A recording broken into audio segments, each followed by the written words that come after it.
बोलो जयकारा, बोल मेरे श्री गुरु महाराज की जय। सौभाग्यशाली प्रेमी गुरुमुखों, संत महापुरुष सबको एक ही चीज बांटते हैं, वो है प्रेम। अब उनके पास कोई भी चला जाए, चाहे गरीब हो, अमीर हो, छोटा हो, बड़ा हो, किसी भी जात पात का हो, किसी भी बरादरी का हो, उनके लिए सब एक समान हैं। वो तो बस सबको मनुष्य समझते हैं और सबके लिए अच्छा सोचते हैं, सबको नाम दान देते हैं कि कहते हैं भैया नाम जपो, तुम्हारा कल्याण हो जाएगा जीवन में। अब देखो जो नाम जपते हैं, नाम जपते जपते उनके प्रेम में इतना हो जाते हैं कि भगवान को खुद चल के उनके पास जाना पड़ता है, क्योंकि संसार के अंदर प्रेम से बढ़ के कोई भी चीज़ नहीं है। आप किसी भी चीज़ का हल निकालना हो, कोई लड़ाई से, झगड़े से या अहंकार से उससे नहीं निकलेगा। वो प्रेम से ही हर चीज़ का हल निकलता है। अब संत महापुरुष जो हैं सबको एक ही चीज़ सिखाते हैं कि नाम जपो, नाम जपो। नाम जपने से तुम्हारा अहंकार खत्म हो जाता है। जैसे जैसे आप प्रेम के अंदर ज़्यादा अपना हो जाते हो नाम जपते जपते, तो भगवान को तुम्हारी चिंता हो जाती है, भगवान तुम्हारे पास खुद चले आते हैं। अब जैसे देखो धन्ना भगत था, धन्ने भगत ने उस पत्थर में से भगवान को पा लिया और अपने खेतों के काम भी करवाया। अब भिलनी थी, वो रोज़ सुबह इंतज़ार करती थी भगवान आएंगे, भगवान आएंगे। उनके प्रेम में इतनी मगन थी कि भगवान को उनके पास जाना पड़ा। अब द्रौपदी थी, देखो द्रौपदी के ऊपर मुसीबत पड़ी कौरवों के चक्कर में, पांडवों के। अब उसने उनको प्रेम से याद किया तो वो भगवान वहाँ आए और उसकी रक्षा की। अब प्रहलाद थे, प्रहलाद देखो कितना भगवान से प्रेम करते थे, उनको कोई और चीज़ नज़र नहीं आती थी, तो उनके लिए वो हरनाकश का रूप भी बन के आए। तो भगवान जो हैं ये तो प्रेम के भूखे हैं। जिसने जितना प्रेम किया उतना उसको उसके पास आए और उतनी उसके ऊपर कृपा हो गई। तो हमें तो संत महापुरुषों ने नाम दिया है, ये नाम को हमें ज़्यादा से ज़्यादा जपना है ताकि संत महापुरुषों की हमारे ऊपर कृपा बनी रहे, उनके साथ हमारी तार जुड़ी रहे। ये तार तभी जुड़ी रहेगी जब हम उनके हुक्म का पालन करेंगे, उनके नियमों का पालन करेंगे, उनके बनाई हुई चीज़ों का पालन करेंगे, तभी हम नाम जपेंगे, तभी हमारा कनेक्शन उस संत महापुरुषों से जुड़ा रहेगा। तो वो हर वक्त हमारे साथ रहेंगे, क्योंकि वो सर्वव्यापी हैं, घट घट वासी हैं। वो निराकार रूप भी हैं और साकार रूप भी हैं।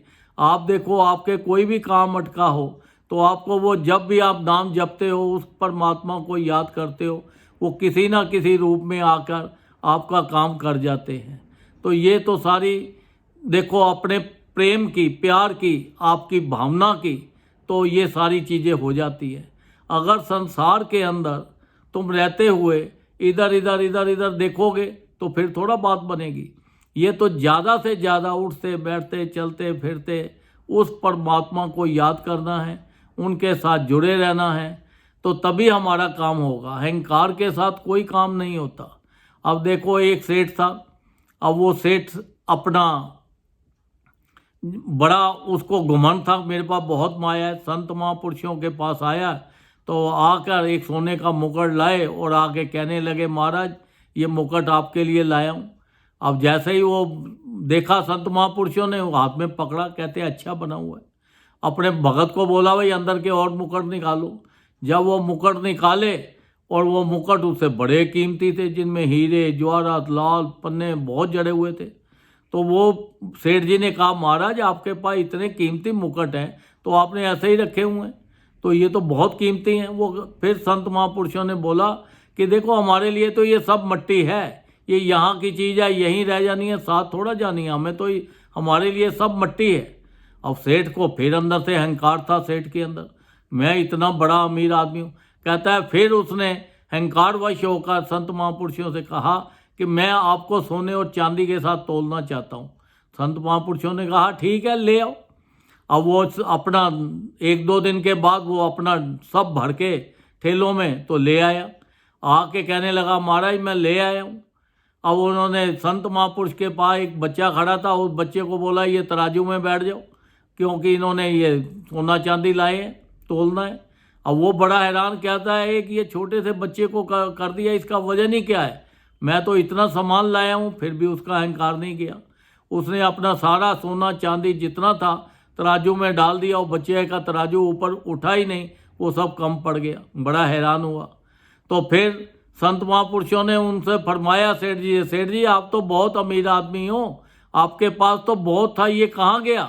अब वो बेचारा शर्मिंदा हो गया कि एक बच्चे को भी मैं नहीं तोल पाया, इतना वजन इतना मैं लाया हूँ, क्या हो गया। फिर संत महापुरुषों ने फरमाया कि अपना ये सारा जो भी लाए हो धन इसको समेट लो। सारा समेट लिया। अब सारा समेटने के बाद वो जो बच्चा था वो सेठ जी को रास्ते में मिला था, रो रहा था। सेठ जी ने पूछा भाई क्या बात है, रो क्यों रहा है। उन्होंने कहा कि मेरी माँ बीमार है बहुत ज़्यादा, मुझे दवाई लानी है, तो मेरे पास पैसे नहीं है। सेठ जी ने पूछा कितने की है, उसने बोला 50 पैसे की। तो उन्होंने उसको 1 रुपया दे दिया। वो कहता मुझे नहीं चाहिए। फिर भी उसको उन्होंने बोला कि नहीं तो तू रख लेना 50 पैसे। वो कहता मुझे नहीं चाहिए, मुझे तो खाली दवाई लानी है। तो वो कहता मैं वापस कहाँ आपको दूँ मैं पैसे आके। फिर वो सेठ जी ने बताया कि मैं वो संतों के डेरे पे जा रहा हूँ, उस आश्रम में जा रहा हूँ, वहाँ मिलूँगा। अब वो बच्चा जो था जो तराजू में बैठा, वो बच्चा वहाँ वो उसको पैसे वापस देने के लिए आया था। तब संत महापुरुषों ने बोला कि देख तेरे पास इतना धन होते हुए भी तूने इसका सदुपयोग नहीं किया, इसका कोई अच्छी जगह नहीं लगाया। तो इसलिए देख एक तूने पुण्य का काम किया है, जिस पुण्य के कारण से ये जो बच्चे का ये तराजू जो है ये दवाई के साथ ही ये तराजू उठ गया है। तो तेरे पास ज़्यादा धन है तो ये धन को आश्रम में जा, लंगर में दे, सेवा कर, ज़रूरतमंदों की सेवा कर, जिसको ज़रूरत हो उसकी ज़रूरत पूरी कर, और इससे अच्छे अच्छे काम कर ताकि तेरा नाम अच्छा हो सके, तू ज़्यादा पुण्य कमा सके और तेरा लोक और तेरा परलोक दोनों सुखी हो जाए। वो बड़ा शर्मिंदा हो के उसको फिर वहाँ से आया, उनको नाम दान दिया संत महापुरुषों ने। उन्होंने बोला ये नाम जपो, ज़्यादा से ज़्यादा नाम जपो, सत्संग में जाओ ताकि तुम्हारा लोक और तुम्हारा परलोक सुखी हो जाए। अब संत महापुरुष तो देखो कितने सीधे हैं, भोले भाले हैं। वो तो सबके लिए अच्छा चाहते हैं, अच्छा सोचते हैं, अच्छा करते हैं। ये तो हम अपना ये संसार में रहते हुए हम उनकी हुक्म का पालन नहीं करते, नाम को प्रॉपर नहीं जपते, इसीलिए हम परेशान हैं। तो अगर हम उनके हुक्म में चलें, उन्होंने जो 5 नियम बनाए हैं, श्री आरती, पूजा, सत्संग, सेवा, सिमरन और ध्यान, जो श्रद्धा सहित करे निश्चय हो कल्याण। अगर हम उनके हुक्म का पालन करें तो हमारा देखो जीवन सफल हो जाएगा, हमारे ऊपर कितनी कृपा हो जाएगी। हमारे लिए उन्होंने जगह जगह सत्संग आश्रम बना दिए, ये ग्रुपों की लीला रचा दी है। अब जैसे एक दरख्त होता है, उसका एक पत्ता होता है, आपने देखे पत्ते कितने हरे भरे होते हैं। अगर वो डाली से पत्ता गिर के टूट के नीचे गिर जाए तो पत्ते का क्या हाल हो जाता है, सूख जाता है, मुरझा जाता है, मट्टी में मट्टी मिल जाता है। तो हम ये जो है एक दरख्त है, ये जो ग्रुप है ये एक दरख्त है, ये सत्संग आश्रम एक दरख्त है। अगर हम ये सत्संगों से जुड़े रहेंगे, ये ग्रुपों के साथ जुड़े रहेंगे तो हम हरे भरे रहेंगे, क्योंकि हम 24 घंटे नाम जपते रहेंगे। गुरु महाराज जी की हमारे ऊपर कृपा बनी रहेगी, और हम 24 घंटे जब नाम जपते रहेंगे तो हम वो पत्ता डाली के साथ ही हम लगे रहेंगे, तो हम हरे भरे रहेंगे।